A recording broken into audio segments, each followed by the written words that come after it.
AI in terms of being used as a tool to help, better take control of your mental and physical well-being, especially, for those that are younger, trying to get an understanding of where their life is leading and what the stresses in general in today's world. What are your thoughts on that? Like how do you feel like that could be best used to help complement as opposed to just take over their life completely? Yeah, and I think this is where if it was a mentor, somebody that was guiding you would be good, as opposed to somebody that just keeps agreeing with you no matter which way you're heading down in the path. And the problem is, right now it's relatively uncontrolled. And so in the news, we've heard about this word AI psychoses. You've heard that being thrown around. And this is where people that were perfectly well before now get into this strange thinking pattern. We heard about the young teenage boy who ended up taking his own life trying to join his queen from the game that he was playing, and he thought that that's the only way to get to the queen. So you can have some of those things. There was a fellow that used it for work initially, and then he started thinking that he's the savior of the world. So these are the things that we worry about as it goes down. Now, I'm hoping that for the majority of us, we won't be down that particular path, but we also see that there are some changes to the brain function. So there's an MIT study where they got, sort of university students to write the SAT question, the essay part of it. So one group got to use their brain, the other group got to use Google, and then the third group used sort of ChatGPT kind of AI to help them. And they had EEGs on their head to measure brain activity. And the first two groups, brain activity was going. They're reading stuff, they're trying to put together the essay, etc.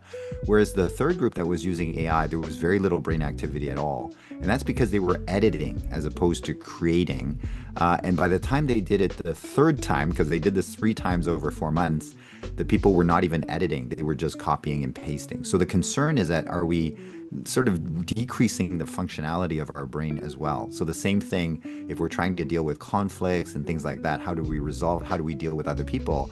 I think the best way to do that is to actually deal with other people as opposed to the AI telling you what to do or things like that. And we're worried about young brains, right?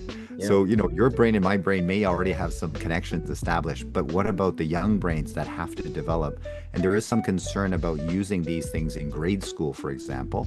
So we don't want the kids to just get the right answer. We want them to figure out how to get the right answer. And that way in the future, they can figure out the how in terms of figuring out new problems and solving new things. And so perhaps we just use it, as you were saying, like a tool, but don't take away the sort of the human part of it, where we actually think about it, we formulate the concepts, we formulate the essay, we formulate the answer.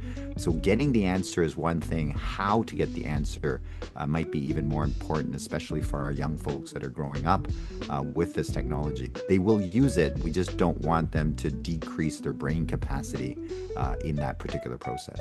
In the past, we've had technologies that help us sort of stand on the shoulders of other people, that kind of thought process.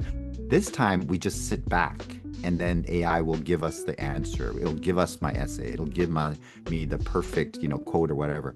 So it's actually taking over the function of what we were trying to become. So perhaps we just use it as a tool, just like all of the other tools that we have, but we take over in the creative part and those kinds of things. And that would be a very good way to use AI in a very positive way.